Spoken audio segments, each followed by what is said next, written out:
Hi everyone, this is Jim. Welcome to this postmortem of my Blitz game number 694. I start off with knight f3, the Reti opening. My opponent goes c5. Here the most common move is knight f6. That's the way I play it. It's just kind of a waiting move, waiting for white to declare what kind of setup he's got. Or just going for the center with d5 is also a fine way of playing. This Reti opening does not really put any pressure on black, and black can usually equalize, and even c5 is a fine move here. I'm going with g3, setting up fianchetto, and then he played b6. I think that's a bit questionable. He's opening up this diagonal for me, and my bishop is going to get to the diagonal first, and he's going to have some weaknesses here. So I think b6 is a bit of a questionable move, although not losing. But anyway, knight to c6 or d5 or g6. There's a lot of reasonable follow-ups, even knight f6. So no reason to play b6 there. Let's see. Yeah, the best choice here is probably that d5 line. If he goes with the d5 and then I fianchetto, we get this position which the chess engine rates as about equal. So that's probably the better way to play it. Let's see. I went with bishop g2. I guess we're still in the opening book. Bishop g2 is still a move here. He goes bishop b7. He needs to defend that diagonal. The rook actually has no squares, so bishop b7 is the only move there because there's too big a threat on this diagonal. He can block with the knight, but when my knight hops into e5, it's a simultaneous attack on c6 and also a pin of the knight. So anyway, let's see. I castled here. A reasonable response. Then he played e6. This is still okay. I think white's a little better because of the earlier mistake. And now I should probably follow up with c4. That's the suggestion of the opening book, and a very logical move, right? I'm taking a look at this light square here with the pawn and helping to keep this diagonal open for my bishop. So c4 is a good follow-up here. What did I play? I played d4. Okay, and we are still in the opening book at this point. He could play knight f6, and we'd get some kind of reasonable position. I guess I could play c4 now. And after the exchange, d6, he could play bishop e7. A lot of choices here, but basically this is a position where white's a little better, but black is very much in the game. Nothing going wrong right away. So instead, what he played in this position was h5. And this is not in the opening book, of course, because it's actually not a good move. Sometimes you can get away with this early attack on the h-file, particularly when your opponent has got this fianchetto set up. It's just sort of asking for a quick attack. Let's erase those. But in this case, you have to look at the overall board picture and ask yourself if black has got the kind of development to justify this attack. And the answer is no. He hasn't castled. His king is still in the center. He only has one piece developed, whereas I've castled. I've got two pieces out, and I'm going to be able to get a third piece out very quickly. So this is just way premature. So I just ignored it. I developed a piece with knight c3, and then he played g5, and that just loses the game. Actually, the game is over after g5. But what else could he do? I want to try and explain why this early h5 is such a bad move. First of all, the best line the chess engine gives is to take here, basically just ignoring this, and then using that exchange to gain a tempo and development and get another piece out. And then I can try to go for a counterattack with the knight to b5 here, looking at this square here, but he can defend with knight to d5, hitting my queen. My queen drops back. And so this kind of position is better for white, but black is still playing. So that's the best that black can hope for. And there's still no progress in advancing this pawn. Basically, the chess engine is pretty much ignoring this for the moment and just trying to get some pieces out and turn it into a game. If he were to continue with h4, that's another idea here, I would just take it. And if he takes, the problem is I can throw in this bishop takes b7 move. So not only do I take back the pawn, but I threaten his bishop, and so I can pick up this rook in the corner and not even have to worry about messing up my pawn structure here on the king side. So there's no way he can get away with h4. I guess he could take here, but then I could take back with the knight if I wanted to avoid the pawn damage, or I could take back with the king. Either way, and he would have to sack the exchange to mess up my pawns. But either way, I've just picked up a pawn, and he has not much to show for it. He does have an open file, but you know, I've got enough pieces out that I can defend that. So so the h4 push is premature still, and you know, bishop e7 trying to prepare h4 in a way. Actually, he needs something like this, and he also needs to defend the pawn here. But I can immediately counteract in the center with d5, keeping his light squared bishop shut out. And after these exchanges, he can gain a tempo with knight to c6. But oh no, it doesn't gain a tempo actually. But he can develop a piece with knight c6. But he has to be careful along this diagonal. Still, there's danger. So all in all, that the problems all go back to his original h5 move being premature. But he tries to justify it with this move g5, and I semi overlooked that I could just take it, and then I have a winning edge the rest of the game. So, but there are a couple places where he could have made the fight a little more interesting. So let's continue.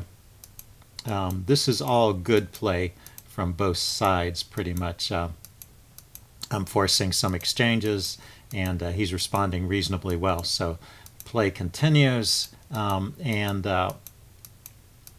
you know, I'm keeping that winning edge up till this point. Now, you know, I was worried about him pushing this pawn forward and getting his queen on the diagonal and checkmating me. But if you look at the journey I drew for his queen, you can see actually it takes quite a while for his queen to get to that diagonal, because I'm covering these squares with the diagonal directly. The queen covers these squares, the pawn covers this square, so he has to get to one of these squares with his queen, which takes a couple moves. And maybe fastest is that. Anyway, 2 moves with the queen to get to that. So I don't have to react to this idea immediately, and so the best move for me might be just to ignore it and put a rook on the d file. Either rook actually was good, but slightly preferable to move the c rook over, because this pawn here is not immediately going anywhere, and this rook might be useful on the e file. So just get some pressure and get my pieces to the center. And then if he goes for this check, tries to drive my king back, and you know, goes with this maneuver with the queen trying to get on this diagonal to mate me, I have time to play e4 and block that diagonal. And he's not really getting anywhere, and in fact the pawn now is shutting out his rook.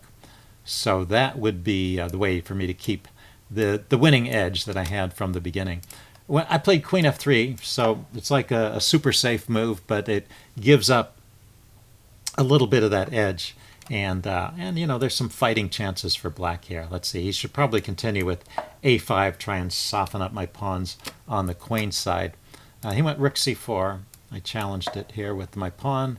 He went rook to e4. He's hitting my e-pawn. I just push it forward. He goes king e7, getting his rook off the back rank so he can maneuver his rooks. I went c4 here, straightening out my pawns and freeing up my rooks. He goes rook to h6. So I guess that was the other idea of king e7, not just getting the king off the back rank, but also preparing to bring a rook to f6 and chase my queen away. I went rook c to d1, getting that rook on the open file. He goes rook f6 now, chasing my queen, and I played my queen back to e2. He went rook to g6. Yeah, looking at my king side here, still nothing too dangerous here. I go rook d3, preparing to double on the rook. Then the d file he takes, plays queen to h8, and queen to h8 actually is makes my job pretty easy, because it's easy for me to contest the h file. I just have to you know, chase the queen away with the rook or force some more trades, and I'm pretty safe over there. But he could make things a little bit interesting with rook e to g4. You know, just kind of maneuvering over here on the king side and making it difficult for me to find moves in a way. Like, for example, I can't push the f-pawn forward to chase the rooks away because I would collapse on g6. He doesn't quite have enough force to break through, but he can kind of keep me tied up. Let's see, the chess engine line goes like this. Queen f3. Notice that he can't oppose the queen there anymore because that hangs his rook. So that's one downside of this move. But he can bring his queen in here, pinning this pawn and perhaps threatening to take on g3. So the king drops back to g1, unpinning the f-pawn, and then queen back to e5. And I push on with e4. It's just a little bit tricky for me to kind of unwind from this position. Basically, he's got me kind of tied up. And he can even play moves like this, rook to f4. This is kind of cool. Hitting my queen and taking advantage of this pin. So my queen runs back to d1, and then he can play d6, trying to defend like that. And yeah, it's just, it would take a lot of maneuvering from here. I still have a winning edge, but I have to find some moves, and you know, that's what black should do. He's really putting up a fight. One more point in this line, let's see, starting with rook e to g4, and then queen f3. If we go forward to this point here, he can't really take the pawn. You know, he can invade with the queen, but he can't really take the pawn. That's not a threat. I can just double on the d file, and his queen is out of play and not getting back there, and things fall apart pretty quickly. If he pushes a d pawn forward, you know, my queen can come in here with the check, and he'll be in big trouble. So so he doesn't actually win any material with this queen invasion, and he just has to retreat. Okay, but that would be his best chance, retreating and then going for this position here, where he's managed to get in d6, and then he's chased my queen back, so I can't come in with the check. And like I said, I would have to kind of slowly maneuver my way out of this position and find some moves. Instead he played queen h8, and now it really is pretty easy. Rook h1, he blocked with his rook, once again taking advantage of the fork, of the pin rather, but I can at least exchange here, and then chase his queen back. It's important that he can't, I don't want to give him time to line up with his rook and his queen this way, because there is a mate threat. But if you look at this, when I chase his queen, there's no squares the queen can go to. My queen is covering this square, so he has to go back to h6 or further back. He dropped all the way back to h8, and then I lined up here, and then he, cancel that, I lined up here on d3, and then he just ran out of time looking for a move. I don't think he can actually defend the d pawn. He could have brought his queen over to defend, but now my pieces are sort of free to maneuver, so it's not like those other positions where I was kind of tied up. So I'm pretty safe here, and I can just push my pawns forward. So I think it would be an easy win from this point, but in any case, black lost on time. So anyway, I thought that was an interesting game. Hope you guys enjoyed it. Leave any comments you have in the section below, and I'll see you again soon. Bye.